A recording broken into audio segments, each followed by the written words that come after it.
स्मृतापि तरुणातपं करुणया हरन्ति नृणाम् अभङ्गुरतनुत्विषां वलयिताशतैर्विद्युतां कलिन्दगिरिनन्दिनी तटसुरद्रुमालम्बिनी मदीयमतिचुम्बिनी भवतु कापि कादम्बिनी।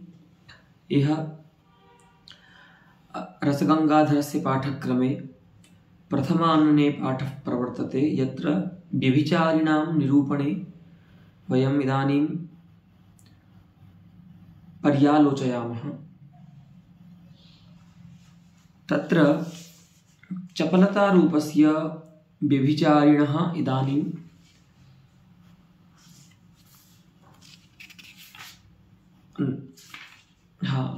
चपलतारूपस्य व्यभिचारिणः इदानीम् अद्य पाठः अस्ति। अपस्मारस्य सत्यम्, अपस्मारस्य अस्तु। एतावता असूयायाः पाठः सम्पन्नः। अद्य अपस्मार व्यभिचारिणः पाठः प्रारभ्यते। अस्तु, तो पंक्ति है पाठ की। वियोग शोक भय जुगुप्सादीनाम् अतिशयात् ग्रहावेशादेः उत्पन्नः व्याधि विशेषः। ठीक है, ये व्याधि बहुत आ रहा है, देखो पहले भी व्याधि नाम से आया था, अब ये व्याधि विशेष है। ठीक है, तो उसको अपस्मार कहते हैं, व्याधि विशेष को। तो ये कैसे होता है, तो कहते हैं कि वियोग शोक भय जुगुप्सादीनाम् अतिशयात्, या तो वियोग का अतिशय हो, क्योंकि वियोग से तो अन्य भाव भी होते हैं ना, व्याधि स्वयं ही वियोग से होती है। तो कहते हैं लेकिन इसीलिए इसमें अतिशय विशेषण दिया है कि इन सभी का अतिशय होने के कारण, आधिक्य होने के कारण जो होता है उत्पन्न। तो वियोगस्यातिशयात्, शोकातिशयात्, भयातिशयात् और जुगुप्सातिशयात्। जुगुप्सा का भी जब अतिशय होता है तो उनसे उत्पन्न होता है ये भाव। और एक है ग्रहावेशादेह। ठीक है, ग्रहावेश माने ये जो प्रेत आदि का वो होता है ना, व्यक्ति पर अधिकार, जब किसी पर प्रेत का अधिकार हो जाता है तो बोलते हैं ना भूत प्रेत आ जाना, वह उसी को यहाँ बोल रहे हैं ग्रहावेशादेह। तो ग्रहावेशादेह उत्पन्न, तो दो कारण बताए। चकार का इसीलिए प्रयोग किया है, ग्रहावेशादेश्च उत्पन्न। तो दोनों पंचम्यंत हैं जो विभाव हैं अपस्मार के। तो एक तो है वियोग शोक भय जुगुप्सादियों का अतिशय, और दूसरा है ग्रहावेशादि, अर्थात प्रेतादि किसी का जो है प्रभाव किसी व्यक्ति पर, उनसे क्या होता है, एक व्याधि विशेष होता है जिसको अपस्मार कहते हैं। ठीक है, एक विशेष प्रकार की बीमारी है ये, जिसको अपस्मार कहते हैं। अब इसका यहाँ पर लक्षणकारिकायाम अनुभावः न निरूपितः, परंतु आगामिनी पाठे अत्र अस्य अनुभावोऽपि अभिलक्ष्यते। अस्तु, व्याधित्वेन अस्य कथनेऽपि विशेषाकारेण पुनः कथनं बीभत्स भयानकयोः अस्यैव व्याधेरंगत्वं नान्यस्य इति स्फोरणाय। हाँ देखिए,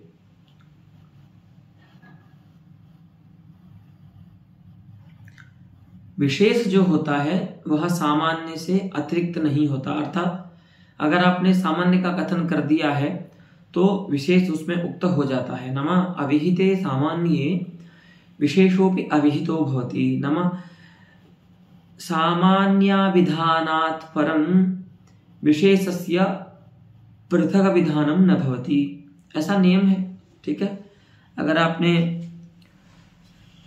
बोला कि पुरुषमानय, तो अब उस पुरुष में ये नहीं कि ब्राह्मण पुरुषमानय, क्षत्रिय पुरुषमानय, ऐसा बोलने की आवश्यकता नहीं है। पुरुषमानय जब बोल दिया तो उसमें फिर जो विशेष है ना, ब्राह्मण आदि, उनका सबका ग्रहण हो जाएगा। फिर वहां पर अलग से विशेष का कथन करने की आवश्यकता यद्यपि नहीं होती, लेकिन पंडितराज कर रहे हैं यहाँ पर। नारायण। तो व्याधित्वेन रूपेण व्याधेः कथनम जातम। व्याधित्व सामान्य रूप से व्याधि को बता दिया है। ठीक है, भाव वो भी एक व्यभिचारी भाव था। तो बोलते हैं कि उस व्याधित्व रूप से कहे हुए व्यभिचारी से अस्यापि कथनम जायते, तो अस्यापि अस्य कथनेपि, इसका कथन हो जाने पर भी, कस्य अपस्मारस्य, क्योंकि ये क्या है, व्याधि विशेष है। जब हमने व्याधि सामान्य का अभिधान कर दिया तो अभिहिते सामान्य विशेषोप्यभिहितो भवति, अतः अपस्मार का भी कथन हो गया। तो फिर आचार्य जगन्नाथ अपस्मार इस व्यभिचारी का पृथक उपादान क्यों कर रहे हैं? तो वहां पर कोई विशेष अभिधित्सा है उनकी, कुछ अलग बताना चाहते हैं। वो क्या है? तो विशेषाकारेण पुनः कथनम, सामान्य रूप से इसको हमने यद्यपि व्याधि इस व्यभिचारी में कह दिया था व्याधित्वेन रूपेण, लेकिन हमको इसका विशेष आकार में जो हमने इसका पुनः कथन किया है वो इसलिए किया है कि बीभत्स भयानकयोः अस्यैव व्याधेरंगत्वम्। देखिए, बीभत्स और भयानक रस में जब भी व्याधि कोई अंग बनेगा, व्यभिचारी जब अंग बनेगा, तो यही अपस्मार जो है ना, यही बच जाएगा वहां पर। फिर आपको व्याधि सामान्य जो है ना, वो वहां पर अंग नहीं बनेगी। अर्थात भयानक और बीभत्स रस में जो संचारी बनेगा, ये व्याधि व्यभिचारी, वो यही व्याधि बनेगी, माने अपस्मार ही वहां पर संचारी बन सकता है बीभत्स और भयानक रस में। हाँ, अन्य स्थलों में सब बनेंगे, लेकिन वीर और बीभत्स और भयानक में व्याधि जो अंग बन रहा है वो यही व्याधि अंग बनेगा। अस्तु, नहीं व्याधित्वेन अभिहितस्य सामान्यस्य अंगत्वं बीभत्स भयानकयोः संभवति इति स्फुरणाय, ऐसा स्पष्ट कराने के लिए पंडित राज यहाँ पर इसका पृथक विशेषाकार में कथन कर रहे हैं। ठीक है, तो समझ में आ जाना चाहिए। यहाँ यही बात है कि ऐसे तो विप्रलंब में भी व्याधि होती है, कदाचित करुण में भी व्याधि होती है, ठीक है, लेकिन सभी रसों में व्याधि अंग बनती है, व्यभिचारी बनती है, सामान्य भी बन सकती है, अपस्मार भी बन सकता है। लेकिन बीभत्स और भयानक रस में केवल अपस्मार रूप जो विशेष व्याधि है वही अंग बन सकती है, उसी की संचारिता मानी जानी चाहिए। ऐसा बताने के लिए, ऐसा पाठकों को स्पष्ट करने के लिए यहाँ पर विशेष रूप से व्याधि का कथन किया है अपस्मार के रूप में। अस्तु, विप्रलंभ हेतु व्याध्यंतरस्यापि च, जैसे बताते हैं कि विप्रलंभ श्रृंगार में व्याधि संचारी व्यभिचारी भाव होता है, ठीक है, वहां अंग बनता है विप्रलंभ में, लेकिन वहां पर कोई दूसरी व्याधि भी अंग बन सकती है। लेकिन बीभत्स और भयानक में कोई भी व्याधि, अपस्मार से अतिरिक्त व्याधि कोई अंग नहीं बन सकती। तो इस स्पष्टता को करने के लिए ही विशेषाकार में व्याधि का कथन कर रहे हैं। उदाहरणम् अस्त्यत्र हरिम आगतमाकर्ण्य मथुराम अंतकांतकम कंपमान स्वसन कंसो निपपात महीतले। पत धातु है नियुपसर्ग पूर्वक, निपतति माने गिरता है, ठीक है, तो उसके लिट लकार में रूप बनेगा निपपात, ठीक है। तो जो कंस है ना वो धरती पर, महीतले निपपात, वो धरती पर गिर गया। क्यों गिर गया और वो भी कैसे गिरा है? कंपमान, ठीक है, कांपता हुआ, और श्वसन लंबी लंबी सांसें लेता हुआ, माने भय है इसके अंदर एक तरह से। तो कंपमान श्वसंश्च कंसः महीतले निपपात, कांपता हुआ और लंबी लंबी सांसों को लेता हुआ जो कंस है वो धरती पर गिर गया। क्यों गिरा? तो बोले उसने सुन लिया। क्या सुन लिया? कि हरिः मथुराम आगच्छति, कृष्णः मथुराम आगच्छति।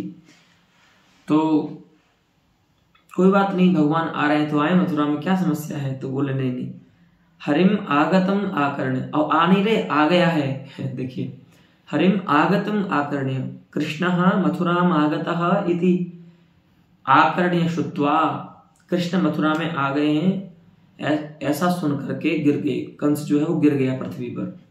अच्छा, कृष्ण कैसे हैं? तो बता रहे हैं अंतकांतकम, अंतको नाम यमः, ठीक है, और उसका भी जो अंतक है माने यम का भी जो अंत करने वाले हैं, माने यम के भी जो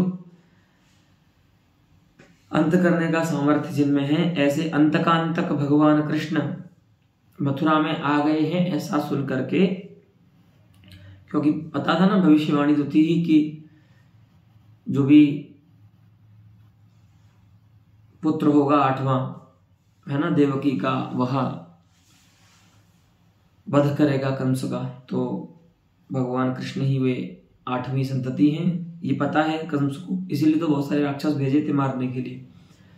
तो अयं मम हंता इति ज्ञानम आसीत् एव कंसस्य, अतः स्वहंत्रि पुरुषम स्वनगरम आगतमाकर्ण्य इयं स्थितिः सहजा कस्यचित्।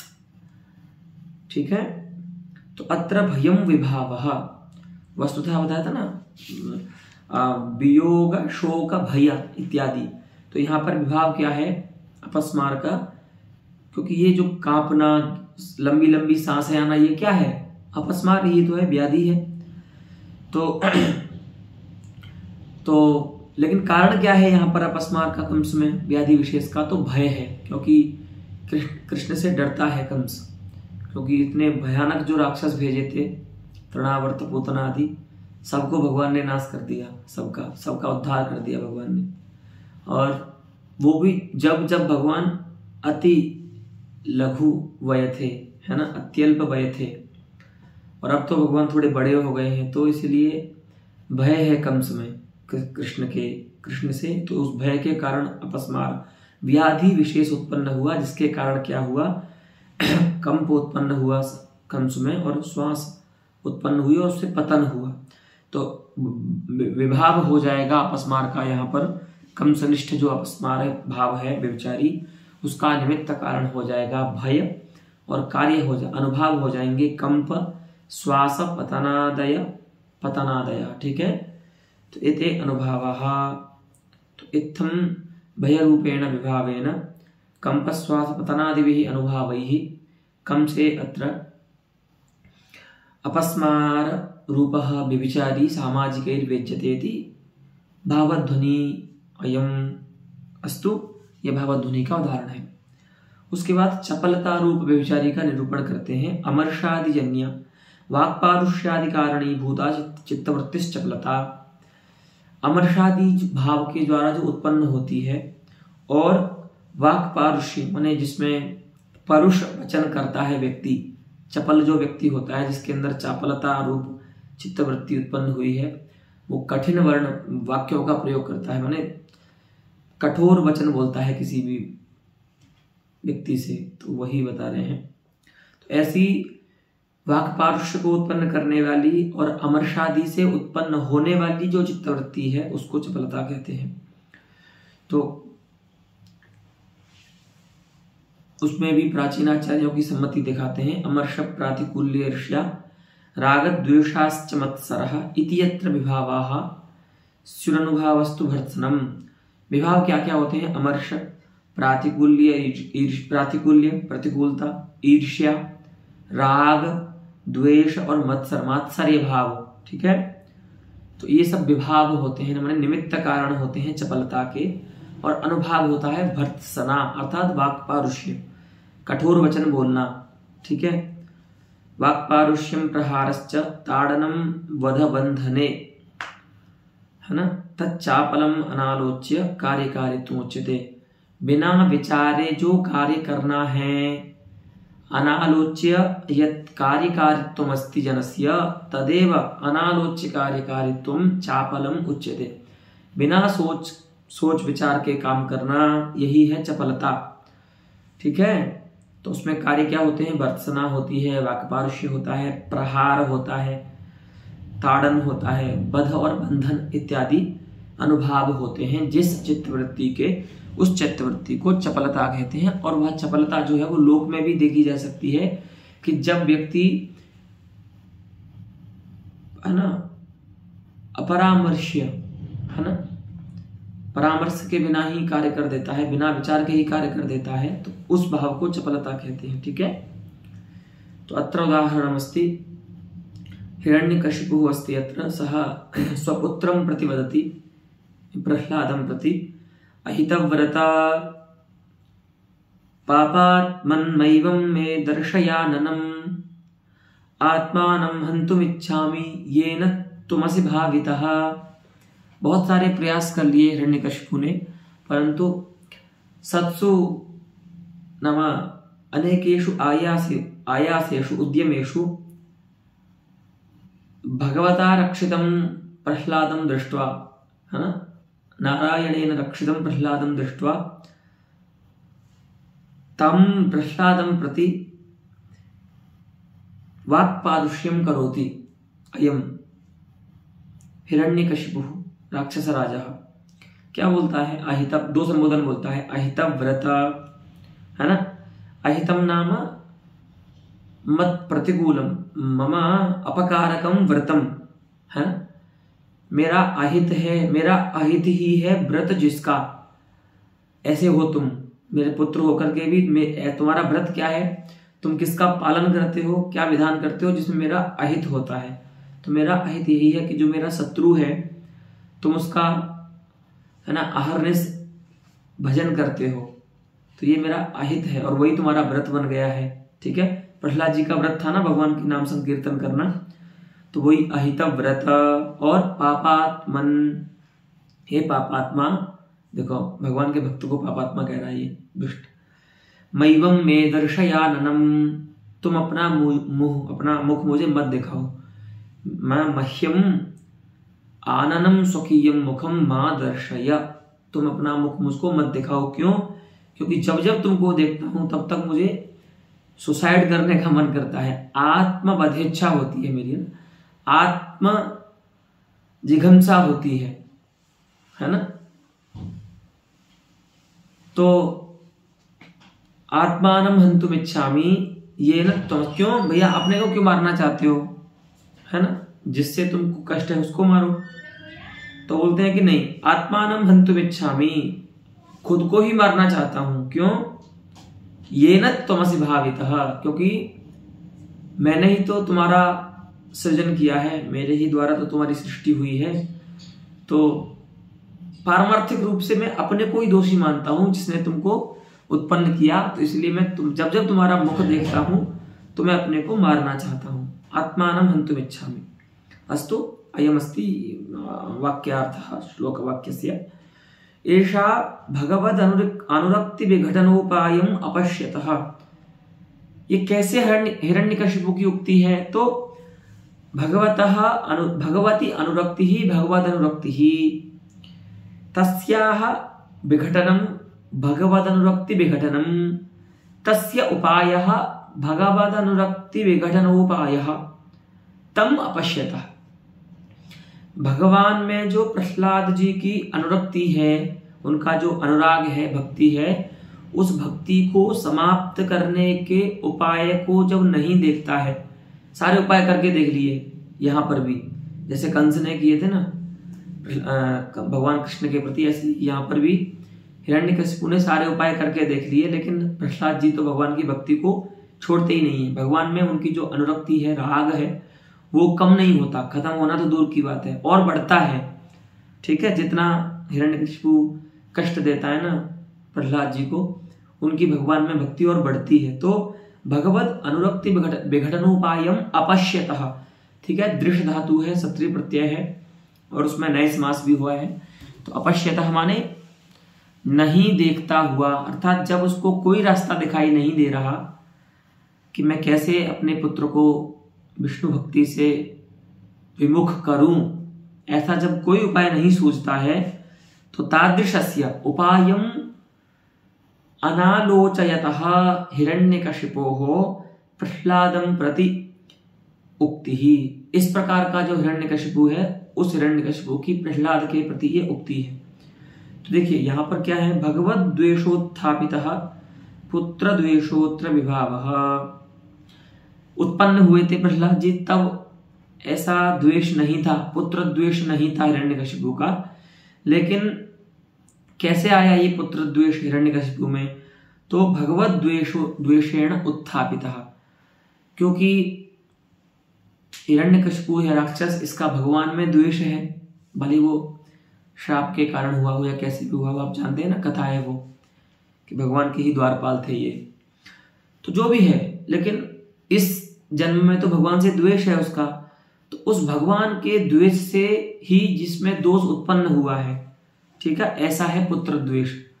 तो भगवतः द्वेषेण उत्थापितः यह पुत्र द्वेषः, भगवान में जो हिरण्यकशिपु का सहज द्वेष था, जो शात्रव था, शत्रुता का भाव था, उसके द्वारा जो पुत्र द्वेष हुआ है, वो पुत्र द्वेष यहाँ पर चपलता का निमित्त कारण है, ठीक है, उसके कारण यहाँ पर चपलता हो रही है। विभाव क्या है, उसका अनुभाव क्या है, तो कह रहे हैं आत्मवधेच्छा। पहला तो सुसाइड करना, अपने वध की इच्छा करना, है ना, ये उसका अनुभाव है चपलता का। और परुष वचनम, इस प्रकार से जो अब अपने पुत्रों को ऐसा बोलता है क्या, पापात्मन अहितव्रत, है ना, मैवम मे दर्शयाननम, हे दुष्ट पापी तू मुझे अपना मुख मत दिखलाना आज के बाद। ये क्या है, अच्छे वचन है क्या, मधुर वचन है क्या, ये तो परुष वचन है। तो इस प्रकार से यहाँ पर हिरण्यकशिपु में जो वाक्पारुष्य है और आत्मवधेच्छा है, ये दोनों अनुभाव हैं चपलता के, ठीक है। अस्तु एतावता अयमपि चपलताख्यः व्यभिचारी मीमांसितः पंडितराजेन।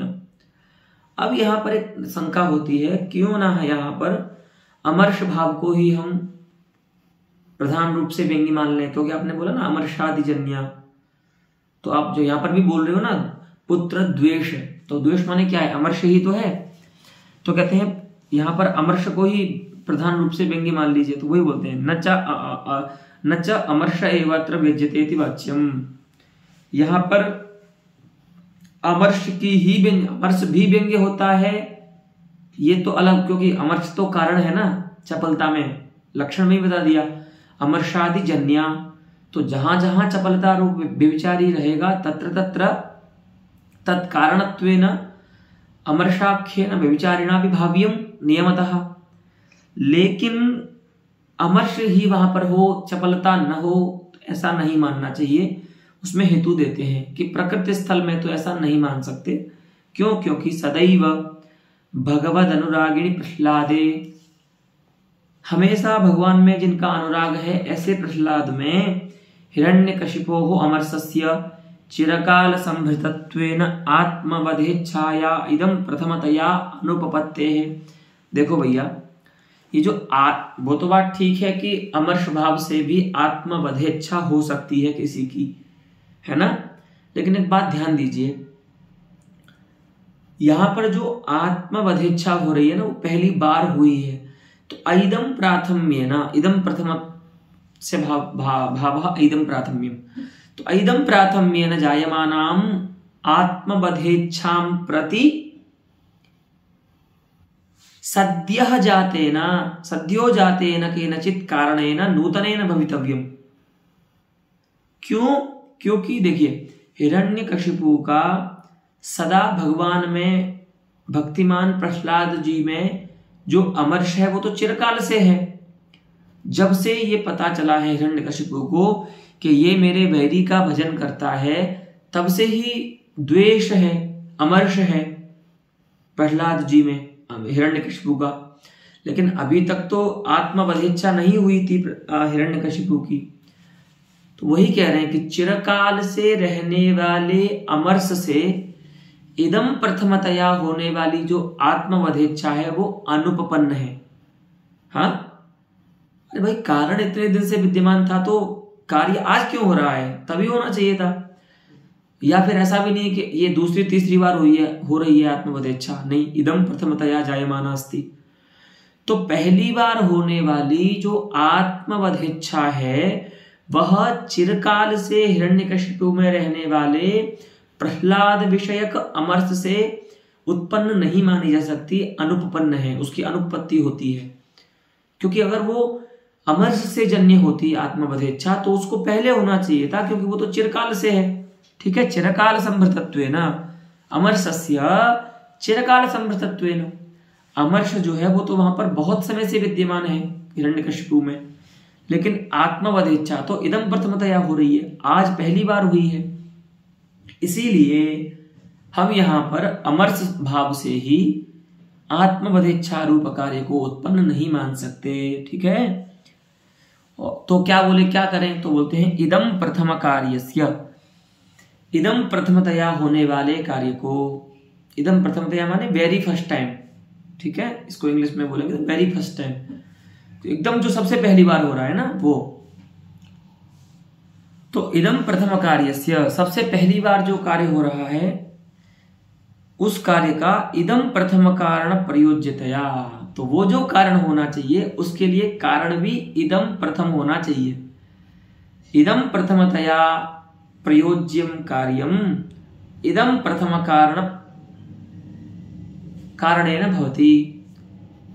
ठीक है, इदम प्रथम जो कार्य होता है वह इदम प्रथम कारण से ही प्रयोज्य होता है, पुराने किसी कारण से प्रयोज्य नहीं हो सकता। ठीक है, ऐसा होने के कारण, इदम प्रथम कारण के द्वारा प्रयोज्य होने के कारण प्राचीन चित्तवृत्ति विलक्षणाया एव चपलता की चित्तवृत्ते सिद्धे है, तो वहां पर इसीलिए चपलता नाम की चित्तवृत्ति की सिद्धि होती है, क्योंकि प्राचीन चित्तवृत्ति से विलक्षण है वहां पर चपलता, है ना। प्राचीन चित्तवृत्ति माने वो अमर्ष, उस अमर्ष नामक चित्तवृत्ति से विलक्षण माने विशिष्ट स्वरूप वाली है, और ऐसी जो है वो चपलता नाम की चित्तवृत्ति वहां पर सिद्ध होती है, जिसके कारण इदम प्रथमतया हिरण्यकशिपु में आत्मवधेच्छा रूप कार्य हो रहा है। ठीक है, अब देखिए वाक् पारुष्य रूप अनुभव को लेकर के नहीं बोल रहे हैं, क्योंकि वाक् पारुष्य जो है ना वो हिरण्यकशिपु में इससे पहले भी हो चुका है ना। क्योंकि जितनी बार सुनता है हिरण्यकशिपु की मम पुत्रः मम वैरिणम भजते, उतनी बार कुछ ना कुछ परुष वचन बोलता है प्रहलाद जी के लिए। तो इसीलिए वाक् पारुष्य रूप कार्य को लेकर के यहाँ पर बात नहीं की इन्होंने, केवल आत्मवधेच्छा रूप जो कार्य है उसी को लेकर के। भले ही हमेशा हिरण्यकशिपु परुष वचन बोलता था, लेकिन मरने की इच्छा पहली बार हुई है उसकी। ठीक है, प्रहलाद को देख करके, तो इसीलिए ऐसा नहीं कहना चाहिए कि यहाँ पर अमर्ष भाव से ही आत्मवधेच्छा रूप कार्य की सिद्धि हो जाने से चपलता रूप व्यभिचारी को मानने की आवश्यकता नहीं है, इति न वक्तव्यम। फिर एक और बात बोलते हैं कि न च अमर्ष प्रकर्षे एव आत्मवधेच्छादि कारणम अभिव्यज्यताम इति वाच्यम। अच्छा, अब क्या बोलेगा पूर्व पक्षी कि देखिए आप ऐसा मत मानिए कि किसी इदम प्रथमतया होने वाले कार्य के प्रति इदम प्रथम कारण ही आवश्यक होता है, ऐसी बात नहीं है। हम कहते हैं देखिए क्या हुआ, अब तक जो अमर्ष था ना हिरण्यकशिपु में प्रह्लाद विषयक, सह अमर्षः सामान्येन आसीत्, परंतु तत्तत् प्रतिकूल कार्येण प्रह्लाद कृतेन हिरण्यकशिपु प्रतिकूल कार्येण हिरण्यकशिपौ सह एधमानः अमर्षः इदानीम् उत्कर्षं प्रापत्, अतः इदानीम् उत्कृष्टः सन् अमर्षः आत्मवधेच्छां जनयति। अब तक जो अमर्ष था चिरकाल से आप जो बोल रहे हो वो थोड़ा थोड़ा इकट्ठा हो रहा था अमर्ष, लेकिन आज इतना हो गया अमर्ष, विशेष अमर्ष हो गया कि अमर्ष का प्रकर्ष हो गया, माने आधिक्य हो गया, इतना अमर्ष हो गया कि इसलिए उससे क्या हो गया, आत्मवध की इच्छा हो गई। तो अमर्ष के प्रकर्ष में ही क्या मान लीजिए, अमर्ष के प्रकर्ष को ही क्या मान लीजिए, आत्मवधेच्छा का कारण मान लीजिए। वही कहते हैं न च अमर्ष प्रकर्ष एव आत्मवधेच्छादि कारणम अभिव्यज्यताम इति वाच्यम। क्योंकि आप क्या बोल रहे हैं, पंडितराज बोल रहे थे कि देखिए इदम प्रथम जो कार्य होता है उसके लिए इदम प्रथम कारण की आवश्यकता होती है। हम ये कहते हैं ऐसा आवश्यकता की कोई ऐसी बाध्यता नहीं है। क्या कीजिए, अब तक जो अमर्ष था उससे आत्मवधेच्छा इसलिए नहीं हुई थी क्योंकि उसका प्रकर्ष नहीं था। ठीक है, बोलते ना गुस्सा फट गया व्यक्ति का, इतना उसमें क्रोध इकट्ठा हो गया कि एक दिन वो क्रोध का विस्फोट हो गया, तो उसने ये डिसीजन ले लिया, है ना। अभी एक व्यक्ति ने, अतुल सुभाष करके व्यक्ति है, उसने अपनी पत्नी से परेशान होकर के आत्महत्या की, है ना। तो अब ऐसा कोई कहे कि नहीं उसने पहले दिन क्यों नहीं कर ली, तो क्या हुआ, पहले दिन एक एक दिन करके उसमें जो विषाद था या द्वेष था, अमर्ष था, वो इकट्ठा होते गया और फिर बाद में जाकर के उसका परिणाम आया, विस्फोट हुआ, तो उसने आत्महत्या कर ली। तो ऐसे ही यहाँ पर पूर्व पक्षी कह रहा है कि अब तक जो चिरकाल से अमर्ष था हिरण्यकशिपु में, वो प्रकृष्ट नहीं था, कम था, लेकिन जैसे ही प्रकर्ष हुआ उत्कर्ष इसका अमर्ष का, वैसे ही उसने आत्मबोधेच्छा हो गई उसकी। तो ऐसा नहीं कहना चाहिए, क्यों, क्योंकि प्रकर्षस्यापि स्वाभाविक विलक्षण लक्षणताया आवश्यकतया। आप प्रकर्ष तो बोल रहे हो ना कि अमर्ष का प्रकर्ष हुआ, तो वो प्रकर्ष भी क्या है, स्वाभाविक जो अमर्ष है उससे तो विलक्षण हो गया ना। एक होता है प्रकर्ष और एक होता है अमर्ष और एक होता है अमर्ष का प्रकर्ष माने आधिक्य। तो आधिक्य जो है वो तो विलक्षण हो जाएगा ना। तो वही कह रहे हैं कि स्वाभाविक अमर्ष, ठीक है, जो है उससे विलक्षण लक्षणता होती है, माने विलक्षण स्वरूप हो जाता है। कौन, प्रकर्ष जो होता है। किसी भी पदार्थ का जो प्रकर्ष होता है वह उसके स्वभाव से कुछ विशिष्ट होता है, एकदम अलग ही हो जाता है, सो बात नहीं है, ठीक है। मान लीजिए एक, अभी सर्दियों में आप सब लोग देखते हैं ताप का आश्रय लेते हैं सभी लोग, है ना, अग्नि जलाते हैं, उसका आश्रय करते हैं, तो उससे आनंद मिलता है क्योंकि ऊष्मा का लाभ होता है। लेकिन तो बोले कि ऊष्मा तो सूर्य में भी है, या ज्वालामुखी में चले जाओ इंडोनेशिया बाली में, वहां पर भी ऊष्मा मिलेगी। तो क्या ये दोनों पदार्थ हैं, तो दोनों में तेज ही और दोनों में ऊष्मा ही है, लेकिन ये क्या दोनों समान स्वरूप कहे जा सकते हैं क्या? इनके परिणाम की दृष्टि से नहीं कहे जा सकते, क्योंकि एक जगह आपको आनंद का अनुभव हो रहा है और दूसरी जगह आप जब उसका प्रकर्ष होगा ना पदार्थ का ज्वालामुखी के रूप में, तो वही पदार्थ आपको कष्ट देना शुरू कर देगा और भस्म भी कर देगा। तो ये कहना चाह रहे हैं कि जो प्रकर्ष होता है ना किसी भी पदार्थ का, वो थोड़ा उसके स्वभाव से विलक्षण होता है, ठीक है। तो स्वाभाविक विलक्षण लक्षणताया आवश्यकतया, स्वाभाविक जो पदार्थ होता है उससे विलक्षण लक्षणता होने जो है उसका आवश्यकता होने से, अर्थात स्वभाव से विलक्षण होने के कारण तस्यैव अर्थात चपलताया एव, चपलता पदार्थत्व, हाँ ठीक है।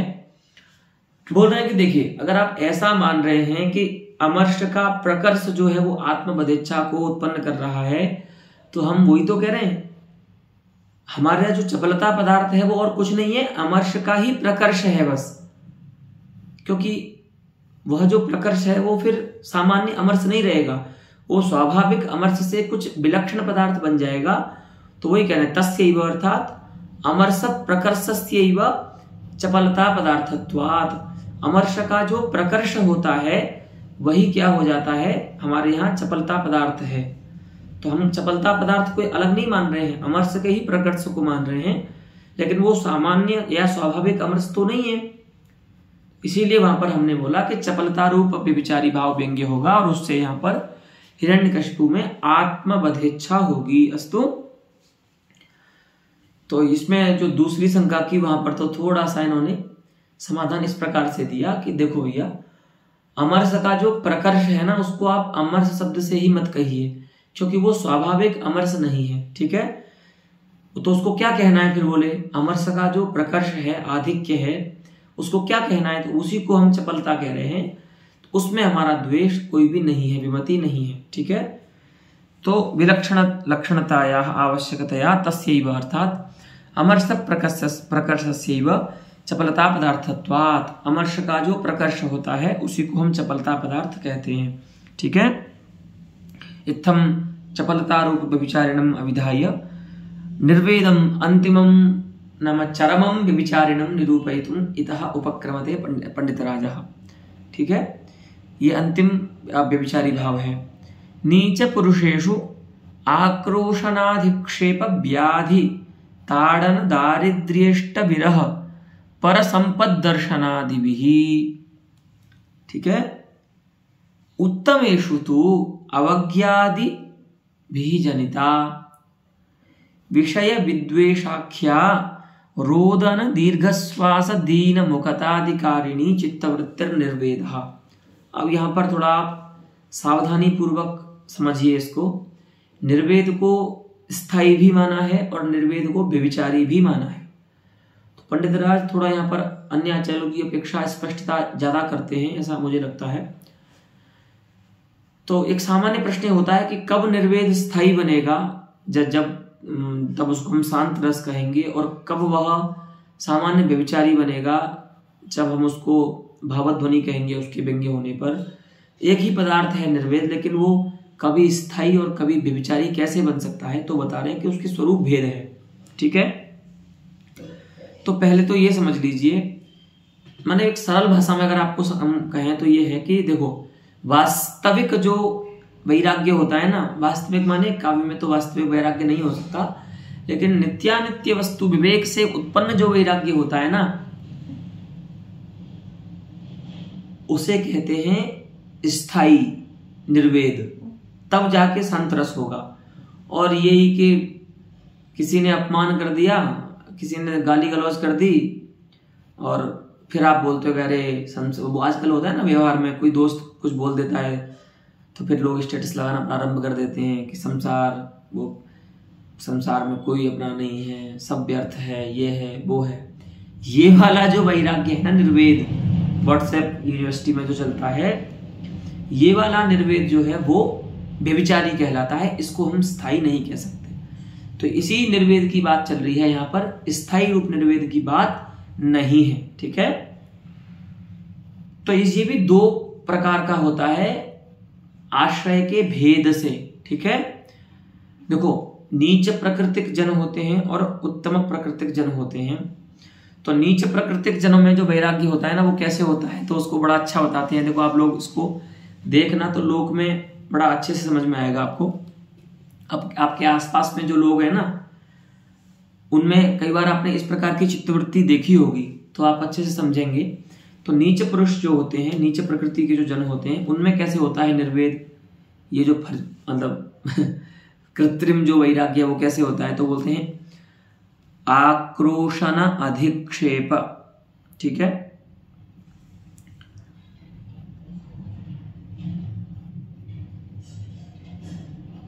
आक्रोशन के कारण अर्थात अपशब्दादि भाषण के कारण, क्रोध कर दिया किसी ने, है ना, डांट दिया किसी ने, उसके कारण, अथवा अधिक्षेप, किसी ने अपमान कर दिया, तिरस्कार कर दिया, उस तिरस्कार से, अथवा व्याधि से, बहुत बीमार रहता है कोई व्यक्ति, तब भी उसको वैराग्य होने लगता है। तो वो इसे भी देखा है हमने, व्हाट्सएप पे लोग एक लगाते हैं इमोजी, है ना, बीमारी वाला, तो वैसा वैराग्य। ठीक है, व्याधि, ताड़न, पिताजी ने मार लगा दी या गुरुजी ने मार लगा दी पाठशाला में, तो वैराग्य हो गया, बोले सब बेकार है, घर छोड़ के चले जाते हैं बच्चे, है ना, पिताजी ने पीट दिया तो ताड़न।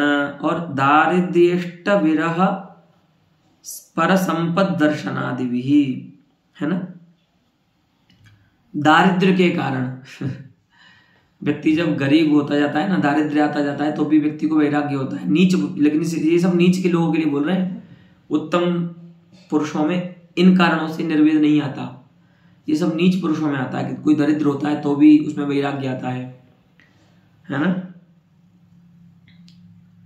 और इष्ट विरह, इष्ट का विरह हो जाने पर भी निर्वेद आता है नीच पुरुषों में।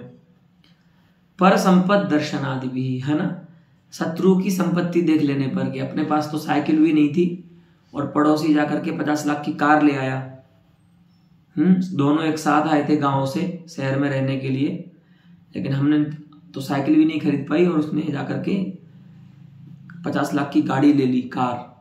तो पर संपद माने दूसरे की संपत्ति से जो वैराग्य होता है, निर्वेद होता है, तो ये सब नीच पुरुषों में इत्यादि कारणों से विषय विद्वेष रूपा, विषय से द्वेष रूप जो चित्तवृत्ति है, माने जब विषयों से द्वेष हो जाता है कि अरे ये सब बेकार की चीजें हैं, क्या करें, है ना, कुल मान लो आपका पड़ोसी गाड़ी ले आया तो आप क्या बोलते हैं लोग आजकल, अरे क्या है, बेकार का खर्चा है, माया है, ये है वो है।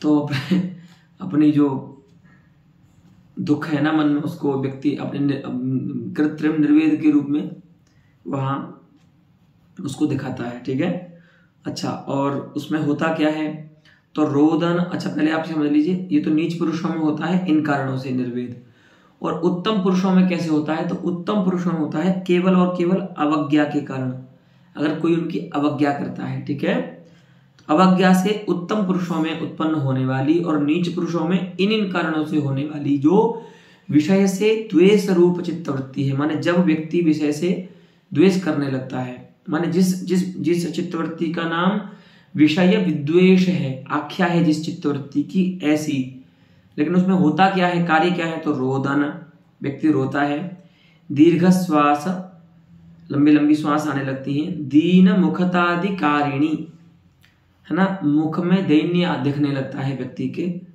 तो ऐसी जो चित्तवृत्ति है, इन कार्यों को करने वाली जो चित्तवृत्ति है, नीच पुरुषों में इन कारणों से, उत्तम पुरुषों में इन कारणों से जो होती है, और जिसका अपर नाम है विषय विद्वेष, तादृशी चित्तवृत्ति ही निर्वेद पदवाच्या भवति, तन्नाम सा चित्तवृत्ति ही काव्ये निर्वेद इति व्यभिचारी भवति। ठीक है, स्थायी नहीं होता वो। ठीक है, तो उदाहरण के लिए बोलते हैं, अत्र रामः अनुजं लक्ष्मणं प्रति ब्रूते, यदि लक्ष्मण सा मृगेक्षणा न मदीक्षा सरणिं समेष्यति, अमुना जड़ जीवितेन मे जगता वा विफलेन किं फलम्। हे लक्ष्मण, सा मृगेक्षणा जनकनंदिनी सीता मम ईक्षा सरणिं मम दृष्टि विषयताम यदि न आगमिष्यति, वो मेरे दर्शन का विषय यदि नहीं बनती, अगर मैं उसको नहीं देख पाता, तो फिर इस प्राण का क्या लाभ है। जड़ जीवितेन अमुना किम फलम, इस जड़ प्राण का, क्योंकि ये चेतन होता तो सीता के विरह में चला ही गया होता, ये तो जड़ है, इसको कोई पता ही नहीं है। तो इस अनेन जड़ जीवितेन, इस जड़ प्राण से, अथवा जगता, और इस जगत से भी मुझे क्या फल है, और जगत कैसा है, विफलेन जगता, विफलम विपरीतम फलम यस्य तद विफलम तेन विफलेन जगता, माने जहां पर सारे प्रतिकूल फल मिल रहे हैं मुझे, ऐसे विफल जगत से भी मेरा क्या फल है, क्या प्रयोजन है, अर्थात कोई प्रयोजन नहीं है। ठीक है, तो ना मुझे प्राण की अपेक्षा है और ना ही मुझे इस जगत की अपेक्षा है अब, क्योंकि मेरी जो प्राणालंबना थी सीता भगवती, वो अब नहीं है, मेरी दर्शन का विषय नहीं बन रही है। ठीक है, तो यहां पर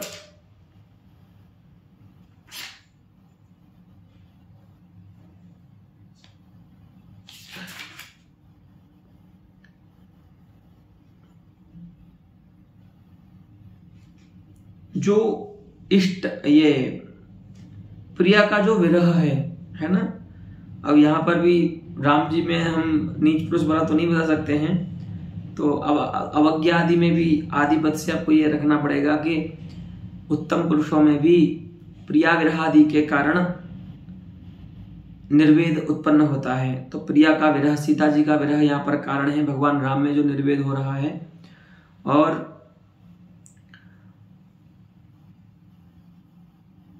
प्राण और संसार का जो निष्फलत्व प्रकाशन है वो कार्य है। ठीक है, वो अनुभाव है। ठीक है, इस प्रकार से जानना चाहिए यहाँ पर। अस्तु, और बताते हैं कि नित्यानित्य वस्तु विवेक जन्यत्वाभावान नासौ रस व्यपदेश हेतु। अब वही प्रश्न हुआ कि क्यों ना इसको रस माने, शांत रस माने, भावध्वनि न माने। तो बोलते हैं देखिए भैया, निर्वेद स्थायी वहां होता है जहां पर नित्यानित्य वस्तु विवेक से निर्वेद उत्पन्न होता है। माने इदम वस्तु नित्यम इदम च अनित्यम वस्तु, इस प्रकार के नित्यानित्य वस्तु विवेक से उत्पन्न जो निर्वेद होता है वह निर्वेद स्थायी होता है, और वह रस पद व्यपदेश का हेतु होता है। यहां पर जो निर्वेद हुआ है वह तो प्रिया विरह आदि के कारण उत्पन्न हुआ है, इसीलिए उसको हम रस नहीं कह सकते, वह तो व्यभिचारी ही रहेगा। और व्यभिचारी की व्यंगिता में क्या होता है, भावध्वनि इस प्रकार का व्यवहार किया जाता है। अस्तु, इत्थम् एतावता अद्यतनपाठेन अलमस्तु। पुनः अत्रैव व्यभिचारिणां सर्वेषां समाप्तिर्भवति। इतः अग्रे नाम भावध्वनेः यः अपरः विषयः अस्ति, यत्र भगवद्विषयिणी रतिर्वेज्यते, सः अस्माभिः आगामिनि पाठे विमर्शपदवीम् आनेष्यते। पुनः रसाभासादयः ये अन्ये पदार्थाः सन्ति, रसादिध्वनौ ये गृह्यन्ते, तेषामपि परामर्शं वयम् आगामिनि पाठे करिष्यामः। अस्तु तावत्।